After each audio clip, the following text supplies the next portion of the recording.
ছোট পর্দার অভিনেত্রী রুকাইয়া জাহান সম্প্রতি 9 টাকা কাবিন ও 900 টাকার শাড়িতে বিয়ে করে আলোচনার জন্ম দেন তিনি।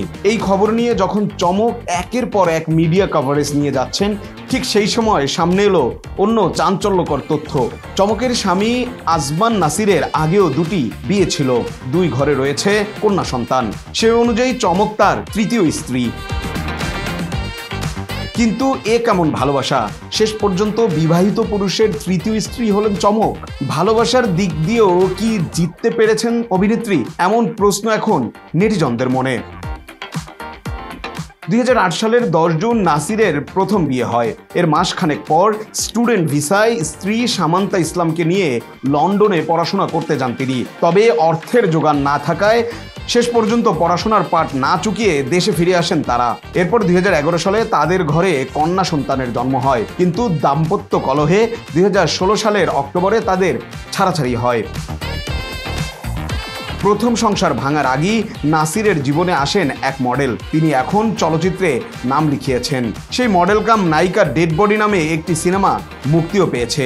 সেই প্রেম অবশ্য বেশি দিন টেকেনি। নাসিরের অর্থনৈতিক অবস্থা ভালো নয় জানার পর কেটে পড়েন ওই মডেল কন্যা, এমনটি শোনা যায়। এর মধ্যে লামিয়া ফারিনের সঙ্গে সম্পর্কে জড়ান নাসির। লামিয়া সম্ভ্রান্ত পরিবারের মেয়ে, অর্থবিত্ত কোনো কিছুতেই কমতি ছিল না। নাসিরের প্রেমের ফাঁদে পড়েন তিনি। প্রেমের সম্পর্ক থেকে 2018 সালের 18 জুলাই তারা বিয়ে করেন।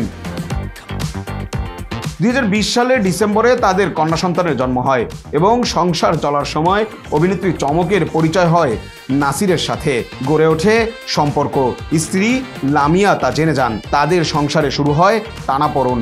শুধু দুজনই বিচ্ছেদের সিদ্ধান্ত নেন। 2023 সালের অক্টোবরে আনুষ্ঠানিক বিচ্ছেদ হয় তাদের। বছর না যেতেই নাসিরের তৃতীয় স্ত্রী হলেন ছোট পর্দার এই অভিনেত্রী।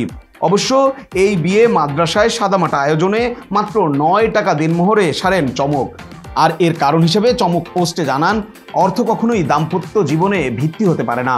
তাদের ভালোবাসা কিংবা একসঙ্গে থাকার হিসাবটা টাকা দিয়ে কখনোই পরিমাপ করা যাবে না।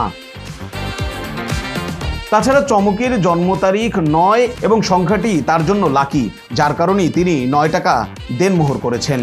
শুধু তাই নয়, নাসিরের আগের বিবাহের কিছু ছবিও এসেছে আমাদের হাতে। তবে চমকও 2014 সালের নভেম্বরে বিয়ে করেছিলেন। তার সাবেক স্বামীর নাম খান এইচ কবির। সে সময় তাদের কয়েকটি ছবি সামাজিক যোগাযোগ মাধ্যমে ছড়িয়ে পড়েছিল। যদিও চমক দাবি করেছিলেন ছবির ছেলেটি তার প্রেমিক। ওই ঘটনার পর বেশ সমালোচনার মুখে পড়েছিলেন এই অভিনেত্রী। রিদুল ইসলাম, নিউজ নাও 24, ঢাকা।